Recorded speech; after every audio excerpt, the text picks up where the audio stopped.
Hi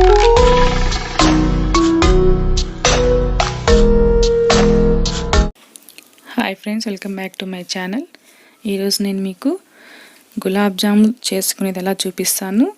so దీంట్లో special ఏమీ అనుకోవద్దండి. ఇది షుగర్ పేషెంట్స్కి తినడానికి తగ్గట్టుగా చేసుకుంటాం. అంటే చక్కెరతో కాకుండా బెల్లం యూస్ చేసుకొని మనం దీన్ని ప్రిపేర్ చేసుకున్నాము. దానికి ముందుగా మనం గులాబ్ జామున్ పిండిని తీసుకొని దానిలో కాచి చల్లార్చినటువంటి పాలను వేసుకొని కలుపుకోవాలి. సో నేను కొద్దిగా కాచి చల్లార్చిన పాలని వేసి కలుపుకుంటున్నాను. సో దీన్ని షుగర్తో కాకుండా మనము బెల్లం యూస్ చేసుకొని తయారు చేసుకుంటాము. అంటే షుగర్ పేషెంట్స్ చక్కెర తినరు కాబట్టి బెల్లం యూస్ చేసుకొని వీటిని ప్రిపేర్ చేసుకుంటున్నాము. సో ఈ పిండినంతా కూడా మనం కొద్దిగా పాలు యాడ్ చేసుకుంటూ చపాతీ పిండిలాగా కొద్దిగా మెత్తగా కలిపి పెట్టుకోవాలి. సో చూడండి, ఈ విధంగా పిండి మొత్తాన్ని మనం కలిపి పెట్టుకోవాలి.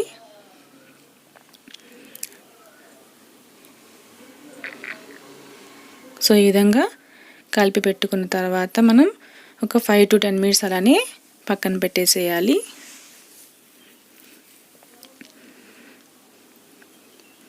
సో చూడండి, అలా కొద్దిసేపు పెట్టేసుకోవాలి.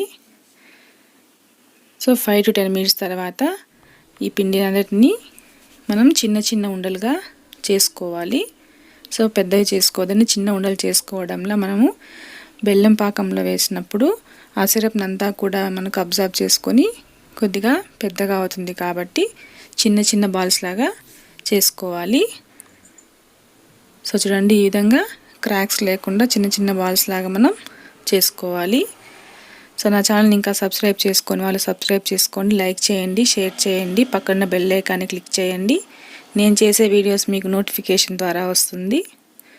సో ఈ మొత్తం పిండిని అంతటినీ కూడా మనం చిన్న ఉండలుగా చేసి పెట్టుకోవాలి.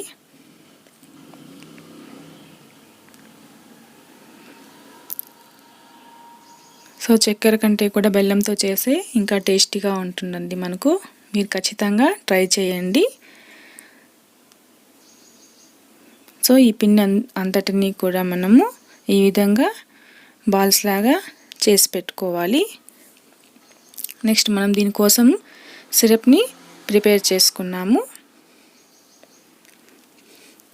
సో దానికోసం నేను 1 కప్పు బెల్లం తీసుకున్నాను. సో దానికి 1 కప్పు బెల్లానికి ఆ కప్పుతోనే వాటర్ని పోసుకోవాలి.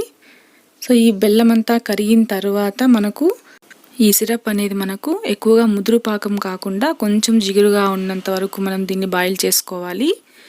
కొద్దిగా జిగురుగా వస్తుంది అన్నప్పుడు మనం దీన్ని దింపేసుకోవాలన్నమాట. సో ఇలా బెల్లం వేసుకొని బాగా కరిగేంత వరకు, కొంచెం జిగురు వచ్చేంత వరకు దీన్ని బాయిల్ చేసుకోవాలి.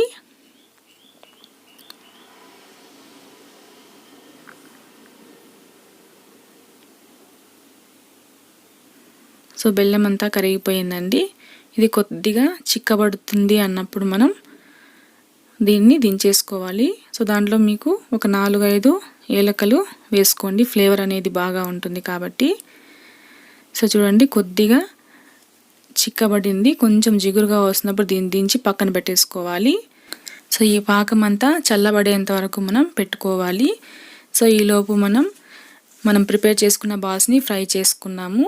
సో ఈ బాల్స్ ఫ్రై చేసుకొని చల్లారిన పాకంలో మాత్రమే మనం వేసుకోవాలి. సో కాబట్టి అది చల్లారేంతలోపు మనం వీటిని ఫ్రై చేసుకున్నాము. దానికోసం ఆయిల్ పెట్టి, ఆయిల్ బాగా హీట్ అయిన తర్వాత మీడియం ఫ్లేమ్లోకి మనం ఫ్లేమ్ని పెట్టుకొని మనం ప్రిపేర్ చేసుకున్న ఉండలు ఉన్నాయి కదండి, వాటిని అన్నింటినీ కూడా గోల్డెన్ బ్రౌన్ కలర్ వచ్చేంత వరకు మనం ఫ్రై చేసుకోవాలి. సో ఆయిల్ మొదటగా ఎక్కువ హీట్ ఎక్కిన తర్వాత దాన్ని మీడియం ఫ్లేమ్లో పెట్టుకొని మీడియం ఫ్లేమ్లోనే మనం ఫ్రై చేసుకోవాలి. హై ఫ్లేమ్లో ఫ్రై చేసుకుంటే పైన కలర్ అనేది చేంజ్ అయిపోతుంది, లోపల అనేది ఉడకదన్నమాట. సో కాబట్టి మీడియం ఫ్లేమ్లో మనం వీటిని బాగా ఫ్రై చేసుకోవాలి. సో మనం ప్రిపేర్ చేసుకున్న బాల్స్ అన్నిటినీ కూడా ఈ విధంగా ఆయిల్లో వేసుకొని గోల్డెన్ బ్రౌన్ కలర్ వచ్చేంత వరకు వాటిని బాగా ఫ్రై చేసుకోవాలి. సో బెల్లం పాకం అనేది బాగా చల్లారిన తర్వాత మాత్రమే మనం ఈ ఫ్రై చేసిన బాల్స్ని వేసుకోవాలండి. సో ఈ బాల్స్ ఫ్రై అయ్యేలోపు మనకు ఆ బెల్లం పాకం అనేది చల్లగా అయిపోతుంది. సో వీడియోలో చూపించిన విధంగా బాల్స్ని మనం బాగా ఫ్రై చేసుకోవాలి. సో ఈ విధంగా మనకు గోల్డెన్ బ్రౌన్ కలర్ వచ్చిన తర్వాత తీసేసుకోవాలి. సో మిగిలిన వాటిని కూడా ఇలానే ఫ్రై చేసుకోవాలి. సో చూడండి కలర్ అనేది మనకు ఈ విధంగా వచ్చిన తర్వాత మాత్రమే మనం ఆయిల్లో నుంచి తీసుకోవాలన్నమాట. సో మీడియం ఫ్లేమ్లో మాత్రమే మనం వీటిని ఫ్రై చేసుకోవాలి. సో ఇప్పుడు ఈ బాల్స్ అన్నిటినీ కూడా ఫ్రై చేసుకున్నాము. సో చూడండి ఇలా గోల్డెన్ బ్రౌన్ కలర్ వచ్చేంత వరకు మనం ఫ్రై చేసుకోవాలి. సో ఇప్పుడు ఈ ఫ్రై చేసుకున్న బాల్స్ అన్నిటినీ కూడా మనం ప్రిపేర్ చేసుకున్నటువంటి బెల్లం సిరప్ ఉంది కదా అండి, దాంట్లో వేసేసుకొని 1 to 2 అవర్స్ అలానే ఉంచేసుకోవాలి. సో చూడండి మనకు ఈ బెల్లం సిరప్ అనేది చల్లబడిపోయింది కాబట్టి ప్రిపేర్ చేసుకున్న బాల్స్ అన్నింటినీ కూడా దీనిలో వేసేసుకుంటున్నాను. సో ఈ విధంగా ప్రిపేర్ చేసిన బాల్స్ని వేసేసుకొని సిరప్ మొత్తం పట్టేలాగా మనం ఇలా తిప్పుకొని 1 to 2 అవర్స్ అలానే పెట్టేసుకోవాలి. అప్పుడే మనకు సో ఇవన్నీ కూడా మనకు ఆ సిరప్ని బాగా పీల్చుకుంటుందండి. సో ఇది డయాబెటిక్ పేషెంట్స్ బాగా చేసుకుని తినొచ్చు, ఎందుకంటే బెల్లంతో చేస్తాం కాబట్టి వాళ్ళకు బాగా ఉపయోగపడుతుంది. సో మీరు తప్పకుండా ట్రై చేయండి. సో నేను దీనిపైన గార్నిష్ చేయడానికి కొంచెం బాదం గింజల్ని ఇలా పీసెస్గా కట్ చేసుకొని కొద్దిగా నెయ్యిలో వేసుకొని కలర్ మారేంత వరకు కొద్దిగా ఫ్రై చేసుకున్నానండి. సో ఆ గులాబ్ జామ్ పైన మనకు గార్నిష్ చేసుకోవడానికి ఇలా ప్రిపేర్ చేసుకున్నాను. సో చూడండి, సో 2 అవర్స్ తర్వాత మనకు ఈ విధంగా ఉంది. సో ఇప్పుడు వీటిని మనం సర్వ్ చేసుకోవచ్చండి. సో చూడండి మనకు చక్కెరతో పని లేకుండా బెల్లంతో మనం గులాబ్ జామ్స్ని ప్రిపేర్ చేసుకున్నాము. చాలా బాగుంటుందండి టేస్ట్ తినడానికి. మీరు కూడా తప్పకుండా ట్రై చేయండి. సో ఈ వీడియో అందరికీ నచ్చింది అనుకుంటున్నాను. నచ్చితే లైక్ చేయండి, షేర్ చేయండి, నా ఛానల్ని సబ్స్క్రైబ్ చేయండి, పక్కన బెల్ ఐకాన్ని క్లిక్ చేయండి. నేను చేసే వీడియోస్ మీకు నోటిఫికేషన్ ద్వారా వస్తుంది. మీరు తప్పకుండా ఇలా బెల్లంతో ట్రై చేయండి, తినడానికి చాలా బాగుంటుందండి. సో పిల్లలు కూడా చాలా ఇష్టంగా తింటారండి. సో చూడండి ఎంత స్మూత్గా మనం షుగర్తో చేసిన లాగానే మనకు బెల్లంతో కూడా వస్తుందండి, చాలా టేస్టీగా ఉంటుంది.